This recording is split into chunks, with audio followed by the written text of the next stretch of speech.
ഒരു late റിയലൈസേഷൻ്റെ video ആണ്. ഈ സ്കീമിനുണ്ടായി ടി ഡബ്ല്യു മെഷീൻ വെച്ചിട്ട് ചെക്ക് ചെയ്യുന്നവർ അല്ലെന്നുണ്ടെങ്കിൽ TLW മോണിറ്റർ ചെയ്യുന്നവരൊക്കെ ഉണ്ടായിരിക്കും. അപ്പം എന്നെപ്പോലെ എത്ര നാളും മണ്ടത്തരം ചെയ്തുകൊണ്ടിരുന്നവരാണോ നിങ്ങൾ എന്ന് എനിക്കറിയില്ല. ഇതിനകത്ത് ചെക്ക് ചെയ്യുന്നത് സാധാരണ നേരെ പോയി ഇതുകൊണ്ട് വെയിലത്തോണ്ട് വെക്കും. ഓക്കെ, എന്നിട്ട് ഇവിടെ ഒരു ബട്ടൺ ഉണ്ട്. ഇതിങ്ങനെ ലോങ് പ്രസ് ചെയ്യും. കുറച്ച് ഉണ്ടോ, പ്രസ് ചെയ്ത് കഴിഞ്ഞാൽ ഇത് ഓട്ടോമാറ്റിക്കായിട്ട് റെക്കോർഡ് ചെയ്യും. ഇതിങ്ങനെ റെക്കോർഡ് ചെയ്തിട്ട് കുറച്ച് കഴിയുമ്പോഴത്തേക്കിനാണ് ഇപ്പോൾ 2 മിനിറ്റ് ചെക്ക് ചെയ്യട്ടെ വാല്യൂ കാണിക്കും. അപ്പം ആ വാല്യൂ കാണിക്കുമ്പോഴത്തേക്കിനും അതിനകത്താണെന്നുണ്ടെങ്കിൽ എല്ലാ വാല്യൂ കാണിക്കും. TWL കാണിക്കും, അത് ട്രൈ ബൾബ്, വെറ്റ് ബൾബ് എന്നുകൊണ്ട് കുറേ കാര്യങ്ങൾ വരും. നമ്മളതെല്ലാം എടുത്തിട്ട് ഒരു എക്സൽ ഷീറ്റിനകത്ത് പോയിട്ട് എൻ്റർ ചെയ്യും മാനുവലി. അങ്ങനെയായിരുന്നു പരിപാടി. ഞാൻ ഇതിനെപ്പറ്റി വെറുതെ ഒന്ന് സ്റ്റഡി ചെയ്ത് നോക്കിയാൽ യൂട്യൂബിൽ വീഡിയോ എടുത്ത് നോക്കിയപ്പോഴത്തേക്കിനാണ് മനസ്സിലായത് ഇതിനാണെന്നുണ്ടെങ്കിൽ പുറയിൽ വേറൊരു സാധനം കൂടി ഉണ്ട്. ഇതിനകത്തുനിന്ന് ഡേറ്റ കളക്ട് ചെയ്യാൻ വേണ്ടിയുള്ളൊരു പോർട്ടുണ്ട്.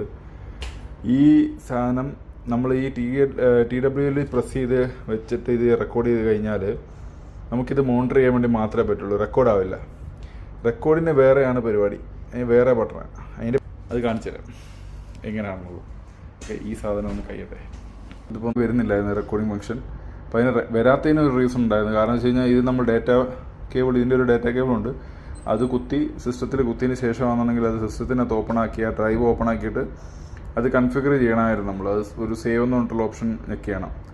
അപ്പോഴേ ഉള്ളത് റെക്കോർഡിംഗ് മോഡിനകത്ത് ആക്റ്റീവ് ആകത്തുള്ളൂ. അപ്പോൾ അതൊക്കെ ചെയ്ത് കഴിഞ്ഞപ്പോഴത്തേക്കിനാണ് ഇപ്പോൾ ആയിട്ടുണ്ട്. ഞാൻ കാണിച്ചു തരാം. ഞാൻ കുറച്ചുകൂടെ ചെയ്ത് നോക്കി. അപ്പോൾ ഇതിൻ്റെ പ്രശ്നം എന്താണെന്ന് വെച്ച് കഴിഞ്ഞാൽ ഓരോ വട്ടവും നമ്മൾ റെക്കോർഡ് ചെയ്ത് കഴിഞ്ഞ് കഴിഞ്ഞാൽ പിന്നെ റെക്കോർഡ് ചെയ്യാൻ പറ്റില്ല. ഇതുണ്ടാവും. ഇപ്പോൾ നോർമലി ഇങ്ങനെ കാണിച്ചു, നമുക്കിതിങ്ങനെ മാറ്റി മാറ്റി നോക്കാം. പക്ഷേ ഇതിൻ്റെ മെമ്മറി പോയിട്ടുണ്ടാകത്തില്ല. ഈ സാധനം വെറുതെ ഇങ്ങനെ കാണിക്കുന്നത് മാത്രമേ ഉള്ളൂ. ഇതിൻ്റെ മെമ്മറി പോകുന്ന രീതിയിലാണെന്നുണ്ടെങ്കിൽ നമ്മൾ ഇതുണ്ടോ, ഇവിടെ നിന്ന് പ്രസ് ചെയ്യുക, ഇങ്ങനെ കാണിക്കും. ഒന്നുകൂടി കൈ എടുത്തിട്ട് പ്രസ് ചെയ്ത് കഴിഞ്ഞാൽ ഇവിടത്തേക്ക് കാണിക്കണ്ടോ റെക്കോർഡിംഗ് എന്ന്. ചെക്ക് ചെയ്ത് കഴിയുമ്പോഴത്തേന് കിട്ടുന്ന റിസൾട്ട് കണ്ടോ, എല്ലാം ഇങ്ങനെ ഓട്ടോമാറ്റിക്കായിട്ട് ഇതിനകത്ത് വരും. മനസ്സിലായോ? ഡേറ്റും വരും. ആലോചിച്ച് നോക്കിയേ, ഇത്ര നാളും ഞാനപ്പം വെറുതെ കുത്തിയിരുന്ന് മാരിനേറ്റ് ചെയ്ത്